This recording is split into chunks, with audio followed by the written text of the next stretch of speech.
I can remember going to the bar, the local bar, the bar that I would normally drink in, and a friend of mine, he asked me had I ever tried cocaine, and I hadn't. He said to me, would you like to? And it was as simple as this. He said, would you like to? I said, yeah, why not? It did what it was supposed to do. It was supposed to start ruining my life, and it did the minute I tried it. I asked my friend for the drug dealer's number, and I called that number nearly every day for 9 years. I started to lose the will to live. I started to not think straight. My construction company started to lose customers, started to lose business. And all of a sudden, I realized that I developed a cocaine habit that my company and my business couldn't sustain. So then I started to just have these real night terrors, these real bad dreams, and my life just spiraled out of control. I started to owe drug dealers money. I got kidnapped. They kidnapped me. And they didn't torture me. They didn't physically abuse me, or beat me up. But it did something to me mentally. I became afraid. I became afraid of the world, and I almost became afraid of who I was. So my life just spiraled out of control. And a friend of mine, who was not a drinker, but he was a gambler. He was a great friend of mine. He just disappeared off the scene. And in this world, people die. Drug addicts die. They're dying quite regularly. So I just presumed, because he was a gambler and a drug taker, I just presumed that maybe something really bad had happened to him. But what transpired was he moved into a rehab, a Christian rehab, and I met him 4 months later.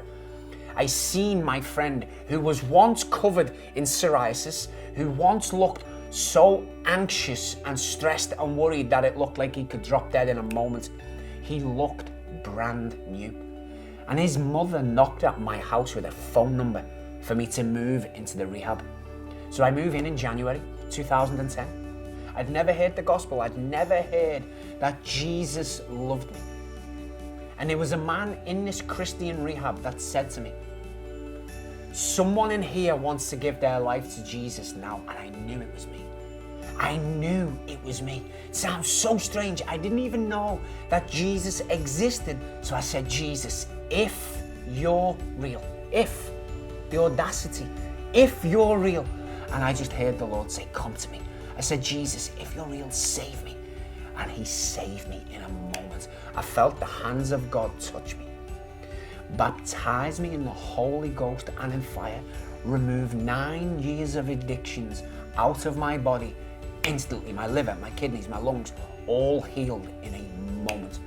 The scars on my body over a 2-year period have all disappeared, except one. And I don't know why this one hasn't, but I was suicidal and I plunged a knife into my chest and lost a couple of pints of blood. It's the only scar I have left. I'm not too sure why that is, but I know the Lord removed well in excess of 80 scars off my body. I'm now a married man. I own my own home. God has just transformed this man who was full of darkness, sleeping in doorways, sleeping in woodlands, sleeping under cars in the winter to stay warm off the engine.